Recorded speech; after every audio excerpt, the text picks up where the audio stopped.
ठाकुर जी तो प्रसन्न है कि ज्यादा से ज्यादा कहा करेंगे वैकुंठ दे देंगे, लेकिन यदि हरिजन प्रसन्न हो गए, हरि के भक्त प्रसन्न हो गए, तो वो तो हरि को ही दे देंगे आपको। और ऐसी भक्तिमती श्री रत्नावती जी,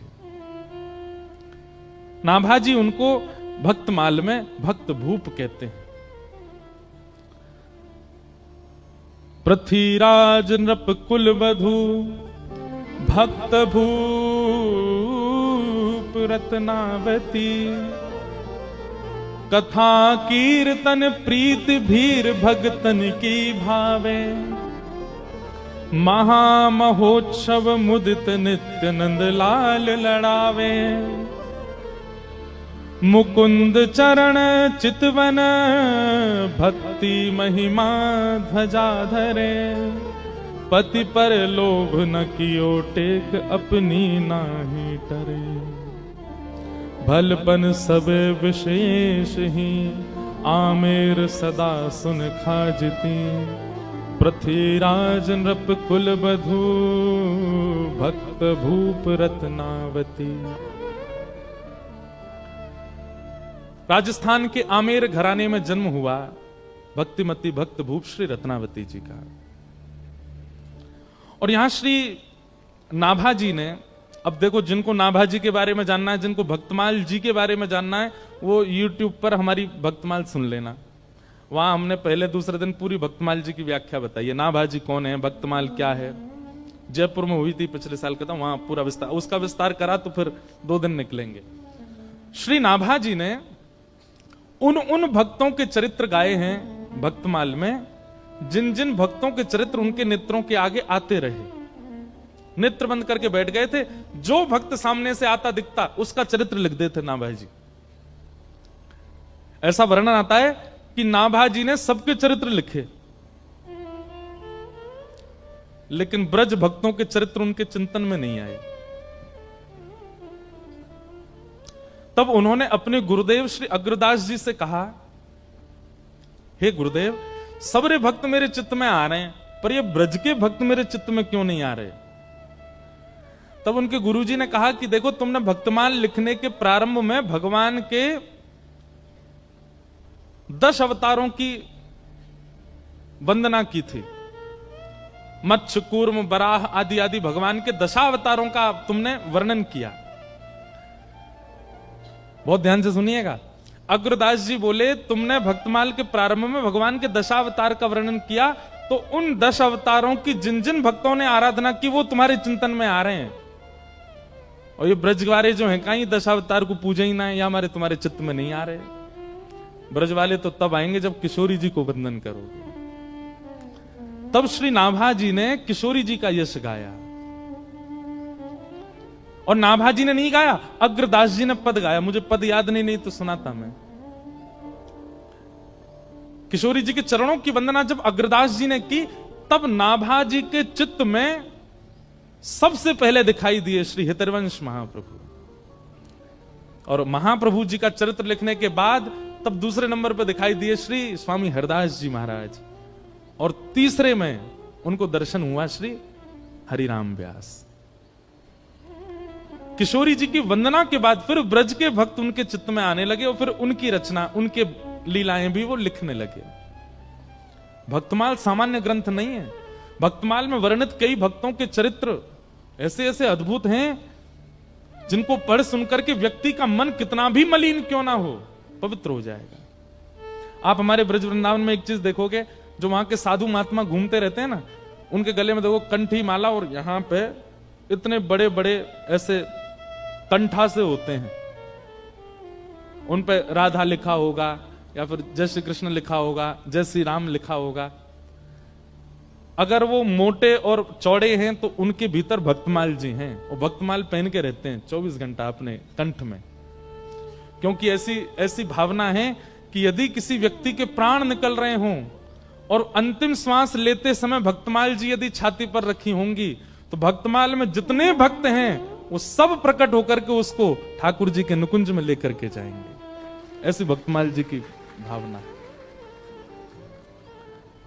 तो उन्हीं भक्तमाल जी में श्री नाभाजी ने रत्नावती जी का चरित्र, और रत्नावती जी के चरित्र में भक्त भूप रत्नावती, मैंने जितने भक्तों के चरित्र लिखे हैं, उन भक्तों की अगर मैं राजा कह दूं, मैं अगर उन भक्तों की अधिष्ठात्री कह दूं, तो कोई कमी नहीं। रत्नावती जी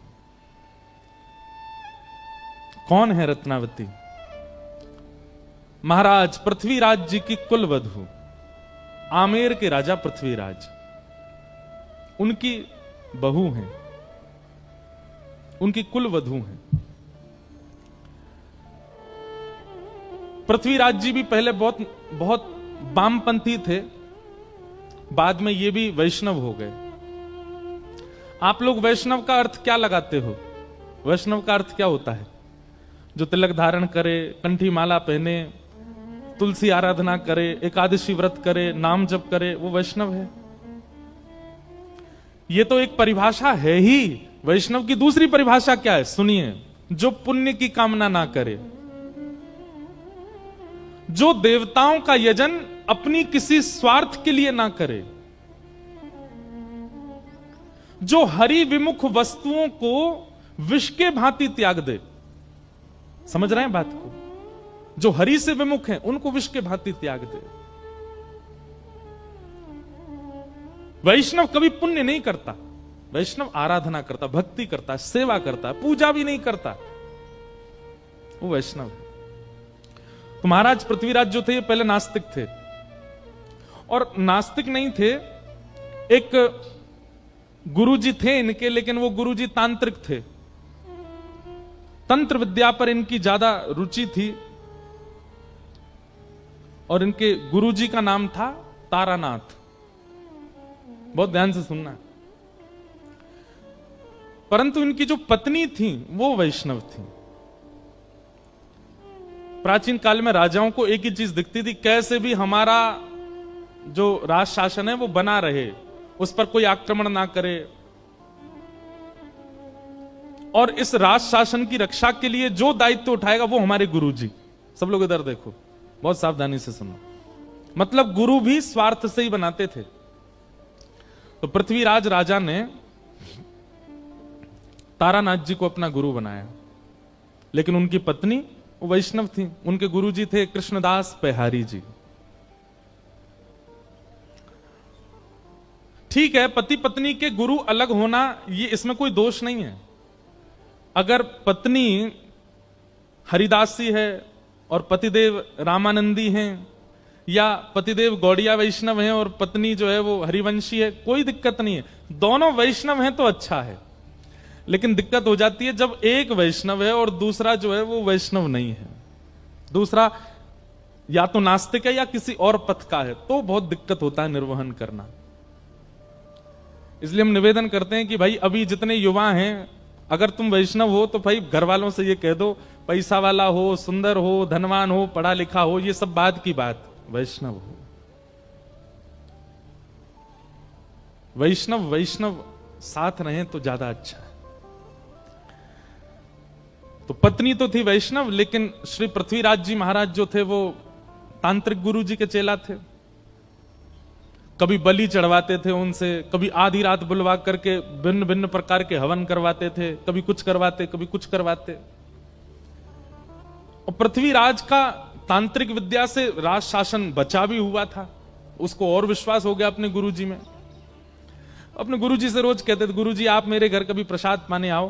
तो तारानाथ कहते, तुम्हारी पत्नी जो है ना वो वैष्णव है, और वैष्णवों का हाथ का खाने से हमारी जो विद्या है वो नष्ट हो जाती है, इसलिए तुम्हारे घर का भोजन मैं नहीं करूंगा।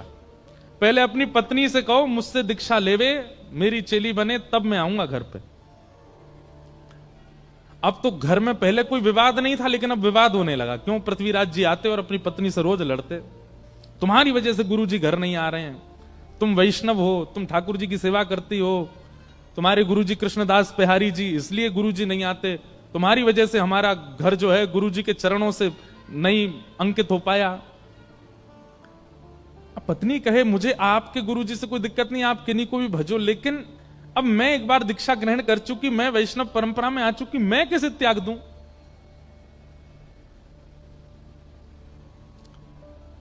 गुरुजी तो घर आते ही नहीं थे। एक समय ऐसा आया कि पृथ्वीराज ने भी घर पर प्रसाद पाना बंद कर दिया। आश्रम जाते, गुरुजी के पास ही भोजन करते। अब इससे परेशान हो गई उनकी पत्नी, अब क्या करें। तब एक दिन कृष्णदास बिहारी जी के दर्शन करने के लिए पत्नी गई और उन्होंने जाके चरणों में निवेदन किया, गुरुजी मुझे कोई दिक्कत नहीं कि मेरे पति के गुर्दे वाला, पर उनकी वजह से घर में ये सब होता है, वो मुझे जबरदस्ती कहते हैं इनसे दीक्षा लो, आप कुछ कृपा करो।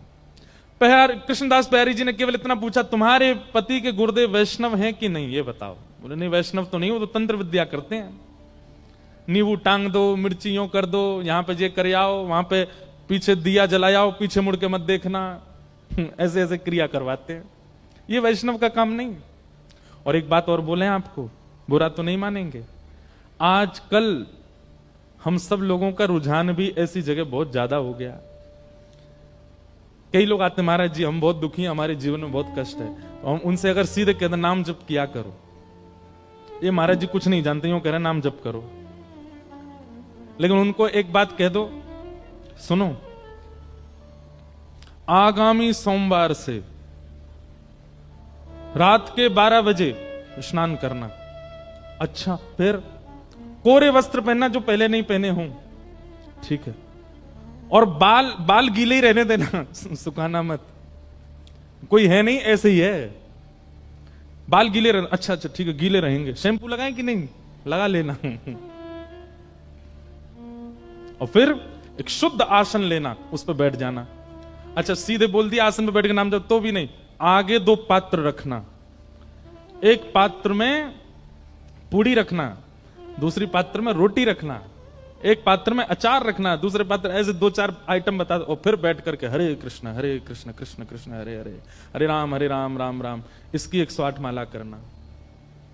सांचे गुरु जी हैं, बिल्कुल बिल्कुल सही बता, गीले बाल, नए वस्त्र, रात के 12 बजे, बस इसलिए नाम जप हो जाएगा। महाराज जी पूड़ियों का क्या करना है, सुबह उठ करके गैया को खवा देना, तुम्हारे सारे संकट मिट जाएंगे। बस महाराज, दीक्षा कब दे रहे हैं गुरु जी आप तो ज्यादा जानकार हैं। मतलब हमको सीधे सीधे कह दिया जाए कि नाम जप से कल्याण होगा, तो हम लोगों में विश्वास नहीं उठता। और वही बात यदि 4 जगह घुमा करके कुछ उठ पटांग बातें बोल के कह दी जाए तो हम मान लेते हैं।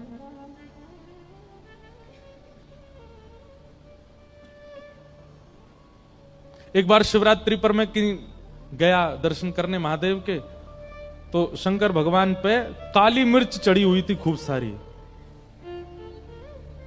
मैंने कि ये क्या है, बोले कि वो कुछ चढ़ा गए, ऐसे ऐसे होता है ये करने। मैंने जय हो, आज शंकर जी बेचारे पजर गए होंगे। क्यों? वैष्णव इन सब में इतने उसके लिए नाम सबसे बड़ा है, उसके लिए सेवा सबसे बड़ी, उसके लिए कथा सबसे बड़ी। अपना कर्म करता रहेगा, गिरना उठना ये तो स्वाभाविक है, संसार में सबके साथ होगा। किसी एक क्रिया से आप कभी ना गिरो, ऐसा नहीं हो सकता। आज नहीं तो कल, कल नहीं। एक बात कह दें, तंत्र विद्या से हां जो कल होना है वो परसों पे टल जाएगा, लेकिन होगा जरूर, बच नहीं पाओगे उससे। इसलिए भैया जो आ रहा है आज ही भोग लो, काहे को उसको टालो इतना दूर। तो कृष्णदास बिहारी जी बोले, तुम्हारे पतिदेव के गुरुजी वैष्णव नहीं है? बोले वैष्णव तो नहीं है, वो तो ये सब क्रियाकलाप करवाते हैं। बोले रुको हम देखते हैं उनको जाके। और यहां बिहारी जी अपना कमंडल लेकर के और पहुंच गए। आमेर से थोड़ी दूरी पर ही तारानाथ की आश्रम था। वो आश्रम के द्वार के बिल्कुल बाहर जाकर के कृष्णदास बिहारी जी बैठ गए, अपना चिमटा गाड़ दिया, धूना लगा करके वो बैठ के वहीं अपना भजन करने लगे। भीतर जाकर के किसी ने हल्ला किया, बोले बाहर द्वार पर एक महात्मा बैठ गया, आकर के हवन आदि कर रहा है। तो एक तारानाथ जी ने ऊपर से देखा, तो देख करके बोले इसको हटाने का प्रयास करो, इसको यहां से हटाओ, कहीं ऐसा तो नहीं है अपने भक्ति प्रभाव से हमारी तंत्र विद्याओं को नष्ट कर रहा हो। सब लोगों ने जाकर के प्रयास किया, लेकिन कृष्णदास बिहारी जी को कोई हटा नहीं पाया। तब तारानाथ ने सोचा इनको तो मैं हटाऊंगा। तो उसने क्या किया, अपनी तंत्र विद्या से शेर का रूप धारण किया। और शेर का रूप धारण, उसको लगा ये डर के मारे भाग जाएंगे। शेर बन करके जैसे ही आया कृष्णदास बिहारी जी के पास, दहाड़ने लगा सामने खड़ा होकर के। कृष्णदास बिहारी जी बोले, हो तो तुम गधे और बन के शेर आए हो। कमंडल से जल हाथ में लिया और भजन के प्रताप से उस पर डाल दिया। बोले जो तुम्हारा स्वभाव है तुम वैसे बन जाओ। और वो शेर से गधा ही बन गए। और गधा बन करके महाराज भागे भागे भागे दूर जाकर के कहीं गधा के झुंडन में खड़े हो गए। पृथ्वीराज राजा का नित्य का नियम था कि वो रोज अपने गुरुजी को प्रणाम करने जाते थे। आज जैसे ही गाजे बाजे दल बल के साथ में गुरुदेव को प्रणाम करने के लिए आए,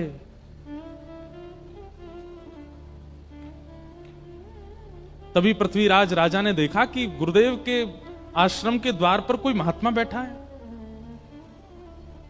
और मंदिर के जितने और संत थे वे सबरे हाथ जोड़ करके रो रहे हैं सामने बैठ के। पृथ्वीराज अपने घोड़े से उतरे, बोले कि क्या हुआ और ये महात्मा कौन है, गुरुजी कहां हैं? बोले हमारे गुरुजी शेर बन के आए थे इनको डराने के लिए, पर इन्होंने कुछ कर दिया, गुरुजी मिल नहीं रहे, पता नहीं कहां चले गए। पृथ्वीराज रोने लगा। गुरु के प्रति बड़ी निष्ठा थी उनकी। बोले भगवान मेरे गुरुदेव कहां है? बंधु एक बात और कहें, गुरु की परख भी कथा से होती है। हम दीक्षा नहीं देते अभी, और बहुत सारे बच्चे चाहते हैं कि दें। हम कहते पहले कथा सुनो, और कथा सुनते सुनते सुनते सुनते एक दिन ऐसा होगा, या तो स्वप्न में, या तो अनुभव में, या तो दृष्टि में। अभी क्या होता है कि कथा से आपके ऊपर प्रभाव ऐसा पड़ता है, आपको लगता है यही गुरुजी बढ़िया है, इन्हीं कोई गुरु बनाओ जो कथा सुना रहे। नहीं, ये गुरु शिष्य का संबंध प्रभाव देख करके नहीं करना है। गुरुजी अपने आप आपके चित्त में प्रकट होंगे, अपने आप आपको ऐसा कुछ होगा जिनकी दृष्टि, जिनका स्वभाव, जिनकी चाल चलन, जिनका रूप, जिनकी वाणी आपको स्थिर कर दे, और कोई भावना चित्त में प्रकट ना हो, समझ जाओ वही आपके गुरु हैं। उन्हीं के प्रति गुरु भाव रखो, गुरु निष्ठता रखो।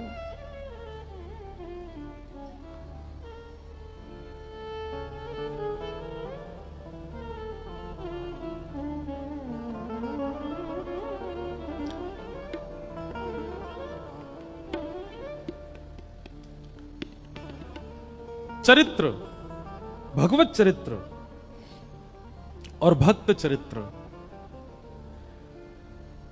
ये भी सामर्थ्य प्रदान करते हैं, दृष्टि प्रदान करते हैं, अनुभव प्रदान करते हैं, कौन गुरु कौन नहीं।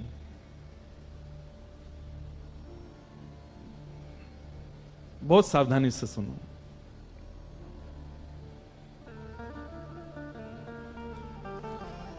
तो पृथ्वीराज व्याकुल हो गए और व्याकुल होकर के श्री कृष्णदास बिहारी जी से पूछने लगे कि महाराज मेरे गुरुजी कहां हैं, ये बताओ।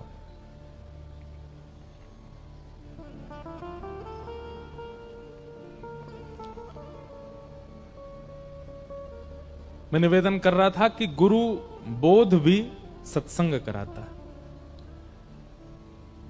कई बार कई लोग ऐसे प्रभाव में पढ़ करके भी गुरु बना लेते हैं, और फिर बाद में उनको लगता है कि शायद हमारे जीवन में परिवर्तन नहीं हो पाया। गुरु वही जो हरि सो मिलावे, गुरु वही जो भक्ति मार्ग दिखावे, गुरु वही जो वृंदा विपिन बसा दे, जो वृंदावन बसा दे, सब छुड़वा दे, तो वृंदावन ही प्रिय लगने लग जाए, वही गुरु है। गुरु वो नहीं जो अपनी आराधना प्रधान रखे। कई लोगों के वचन ऐसे होते हैं कि उनके वचनामृत सुन के वो प्रिय लगने लगते हैं, पर वचनामृत वो श्रेष्ठ जिनके वचनामृत से श्री कृष्ण प्रिय लगने लगे, जिनके वचनामृत से श्री जी प्रिय लगने लगे, वो वचन श्रेष्ठ। तो पृथ्वीराज गलत गुरु बना चुके हैं अपने जीवन में। आज बिहारी जी के सामने जाकर के बोले महाराज मेरे गुरु जी कहां हैं, मैं आपसे कुछ नहीं चाहता, अपने पूरे आमेर के किले को आपके चरणों में न्योछावर कर दूंगा, बस मेरे गुरुदेव का पता बता दीजिए वो कहां है।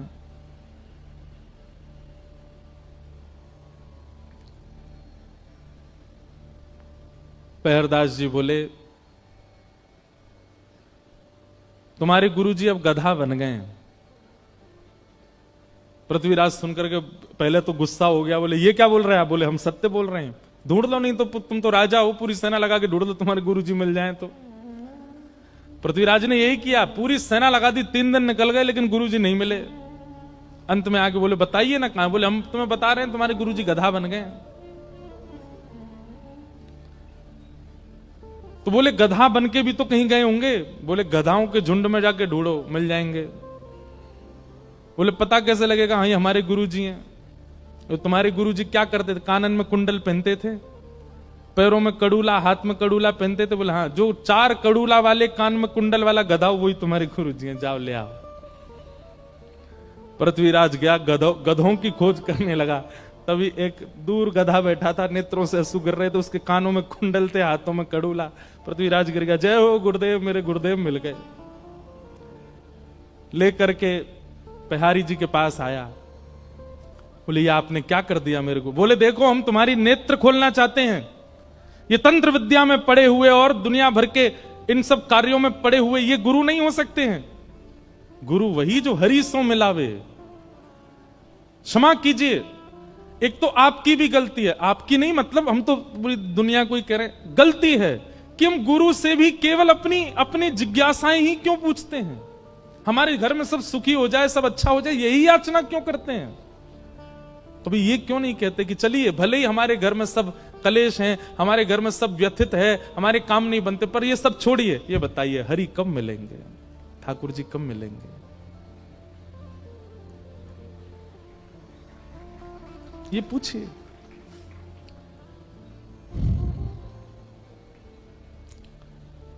पेहारी जी ने कहा तुम्हारे गुरुजी तंत्र विद्या बहुत जानते थे, इनसे कह दो अपने आप अपने रूप में आ जाएं। तो गधे को पकड़ के अब पृथ्वीराज कह रहे गुरुजी आप आ जाइए अपने रूप में, दिखा दीजिए इनको। गुरुजी सिर हिलाने लगे, बोले मैं नहीं आ पा रहा हूं। तो पेहारी जी के चरणों में कहा कि मेरे गुरुदेव को पुनः आप मानव बना दीजिए, मैं वचन देता हूं मैं आपका शिष्य हो जाऊंगा, मैं वैष्णव हो जाऊंगा, पूर्ण वैष्णव हो जाऊंगा। तब पेहारी जी ने कमंडल से जल लेकर के छिड़का और तारानाथ अपने पूर्व रूप में व्यवस्थित हो गए। पृथ्वीराज जी तो क्या दीक्षा लेंगे, तारानाथ ने पहले दीक्षा ली कृष्णदास पेहारी जी से, और अपने जीवन के सारे जो उनके तंत्र आदि थे सब छोड़ दिए और जीवन भर फिर वैष्णव भाव से हरे कृष्ण कृष्ण नाम महामंत्र में ही रहे। और यह देख करके पृथ्वीराज राजा ने भी उनसे दीक्षा ली। अब घर में मानो जैसे ठाकुर जी किलोल करने लगे, क्योंकि पत्नी भी वैष्णव है और पृथ्वीराज भी वैष्णव है और श्री कृष्णदास बिहारी जी उनके गुरु हैं। पृथ्वीराज नृप कुल वधू भक्त भूप रत्नावती। ऐसे पृथ्वीराज जी की कुल वधू हुई कौन? भक्तमती, भक्त भूप रत्नावती, भक्तों की राजा श्री रत्नावती जी। रत्नावती जी का स्वभाव कैसा है? कथा कीर्तन प्रीत भीर भगतन की भावे। 2 प्रकार की भक्ति पद्धति होती हैं, एक तो होती है साधक पद्धति और एक होती है भक्त पद्धति। साधक पद्धति में आप जितना हो सके आपको एकांत में रहना पड़ेगा, ना लोगों से मिलिए, ना किसी के प्रसंग में जाइए, ना किसी को अपने पास बुलाइए, जितना हो सके एकांत में रहकर के भक्ति मार्ग को चुनिए। यह साधक पद्धति है, एकांत वासा। और दूसरी पद्धति होती है भक्ति पद्धति जो हम लोग कर रहे हैं। भक्ति पद्धति में अकेले नहीं रहना है। इसमें क्या करना है? तो अकेले नहीं रहना, तो कैसी भीड़ में रहना है? बोले हरि नाम गाने वाले, हरि स्मरण करने वाले, हरि तिलक लगाने वाले, हरि जी को भजने वाले, ऐसे चारों ओर इर्द गिर्द वैष्णव बैठे हो, बीच में हम रहें, ऐसों के बीच रहना। कथा कीर्तन प्रीत भीर भगतन की भावे। कथा कीर्तन में रुचि होना और भक्तों की भीड़ देख करके हृदय में अति आनंद होना। इतने सारे वैष्णवों को देख करके मन प्रफुल्लित हो जाए। किसी अन्य के माथे पर वैष्णव तिलक देख करके, कंठ में वैष्णवी माला देख करके आपके चित्त को अत्यंत आनंद होता हो। हम ये बात भैया बहुत कहते हैं कथा में कि जैसे ही कपाट खुलते ही राधा रमन जी को देखते ही आपकी भुजाएं खड़ी हो जाती हैं, रोंगटे खड़े हो जाते हैं, मुख से नाम स्मरण प्रारंभ होता है, बोल राधा रमन लाल की। ऐसे ही राह चलते भाई कोई भक्त को देख करके रेलवे स्टेशन, बस स्टैंड पर या एयरपोर्ट पर कोई वैष्णव देखा और कोई लज्जा ना करी, तुरंत बोले महाराज श्री राधा वल्लभ लाल की। उसके तिलक स्वरूप को देख करके आप इतने प्रसन्न हो गए। समझो अब आप ठाकुर जी के मिलन के बहुत समीप आ चुके हो, क्योंकि जो सुख आपको ठाकुर को देखने में प्राप्त होता है वही सुख आपको वैष्णव भेषधारी को देखने में प्राप्त होता है। जैसे दिल्ली से अमृतसर आने पर माइलस्टोन आते हैं, Amritsar 150 kilometre, Amritsar 50 kilometre, Amritsar 10 kilometre. जैसे जैसे किलोमीटरों के साइन बोर्ड आते हैं राहत मिलती है। ठीक वैसे ही भक्ति पथ पर यह एक साइन बोर्ड है कि एक अन्य वैष्णव को देख करके आपके चित्त को बहुत शीतलता मिलती है, बहुत आनंद मिलता है। हमारे अष्ट सखा गाते हैं, गिरधर जब अपनों करी जाने, गिरधर जब अपनों करी जाने। ठाकुर जी ने आपको अपना लिया है, ये कब जानो? इस पद में बताया, गिरधर जब अपनों करी जाने, गिरधर जब अपनों करी जाने। होता को मन भगतन की सेवा, ताको मन भगतन की सेवा, ताको मन भगतन की सेवा, ताको मन भगतन की सेवा। भक्त चरण रज सदा लुभाने, भक्त चरण रज सदा लुभाने, भक्त चरण रज सदा लुभाने, भक्त चरण रज सदा लुभाने। जब अपनों कर जाने, गिरधर जब अपनों कर जाने, गिरधर जब अपनों कर जाने, गिरधर जब अपनों कर जाने। ताको मन भक्तन की सेवा। ऐसी प्रीति जब भक्तों के प्रति बढ़ जाए तब समझो गिरधर अब अपना रहे हैं धीरे धीरे। तो श्री रत्नावती जी के लिए कह रहे हैं श्री नाभा जी, कथा कीर्तन प्रीत भीर भक्तन की भावे। भक्तों की भीड़ भाती है, वैष्णवों की भीड़ भाती है। महामहोत्सव मुदित नित्य नंद लाल लढ़ावे। दिव्य उत्सव करती हैं। कल हमने निवेदन किया था कि अगर घर में ठाकुर जी हैं और उनके ऋतु अनुसार उत्सव नहीं होते हैं, ऐसे घर में ठाकुर जी रहते नहीं पर चले जामे। इसलिए जैसे कैलेंडर में जो जो उत्सव होते हैं ना, प्रमुख वृंदावन के उत्सव, उन उत्सवों के कैलेंडरों पर चिन्ह लगा लिया कीजिए वर्ष के प्रथम में ही। और पूरी दुनिया में आपको ब्याह में जाना, शादी में जाना, लगन में जाना, इधर जाना उधर जाना, सबसे कहते ना भैया इन तिथियों में हम नहीं आ सकते, क्योंकि इन तिथियों में हमारे ठाकुर जी का उत्सव है, हम अपने लाल जी का उत्सव करेंगे।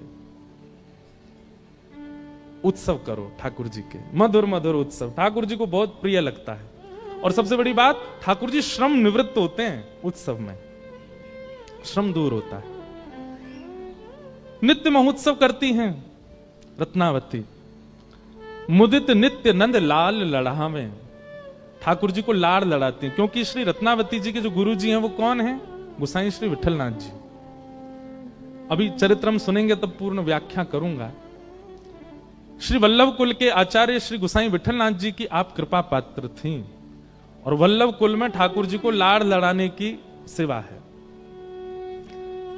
जैसे हरिवंशियों में, हमारी हरिवंश परंपरा में नाम जप,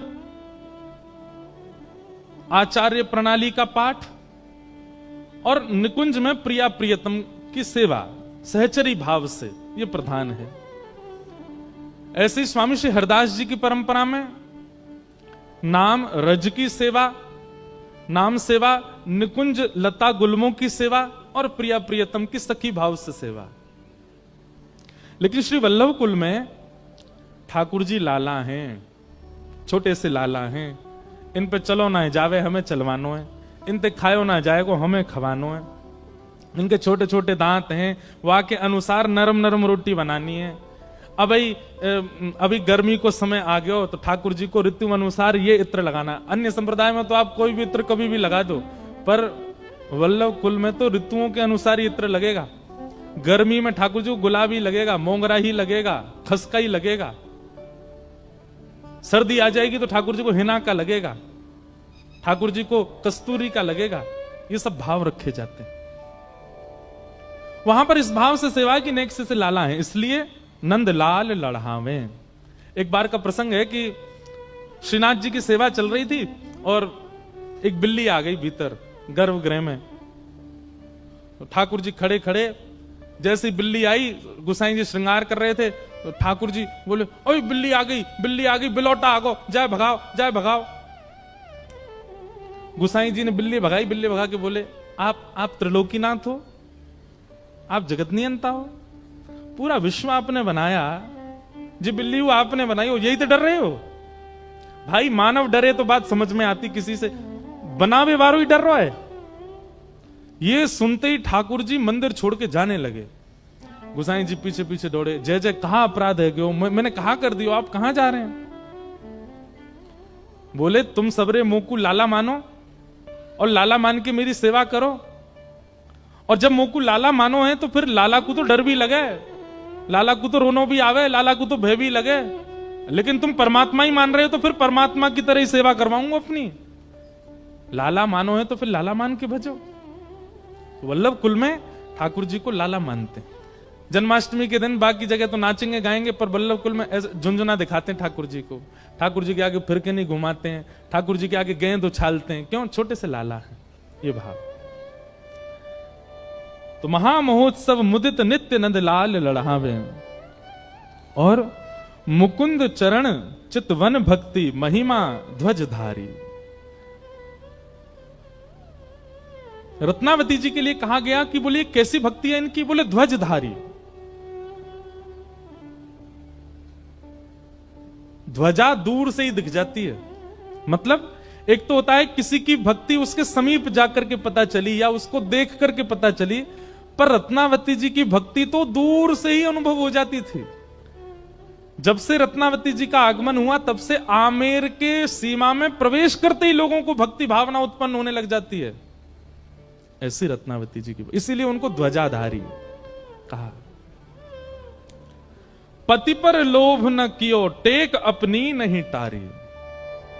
पति इनके विमुख थे, पति नहीं चाहते थे माधो सिंह जी कि ये भक्ति करें, लेकिन पति पर लोभ नहीं किया और अपनी टेक नहीं छोड़ी। टेक मतलब प्रतिज्ञा। क्या हम लोग बहुत जल्दी छोड़ देते हैं। हम अपनी बात भी कर रहे हैं, बहुत थकान होने की वजह से, बहुत थक जाने की वजह से कई बार हम भी कहते हैं भैया सेवा तुम कर दियो लाल जी की। आज हम भी ये चरित्र पढ़ करके ये बात समझ में आ रही है, चाहे निद्रा टूटे, चाहे भोजन छूटे, लेकिन ठाकुर जी की सेवा नहीं छूटनी चाहिए। टेक नहीं छोड़नी है, अपनी प्रतिज्ञा नहीं छोड़नी। जो प्रतिज्ञा है वो प्रतिज्ञा पूरी होनी चाहिए। बिना टेक के यदि आपकी भक्ति है, बिना प्रतिज्ञा के यदि आपकी भक्ति है, वो भक्ति बहुत लंबे समय तक टिक नहीं पाएगी। बोलो गंगा मैया की जय।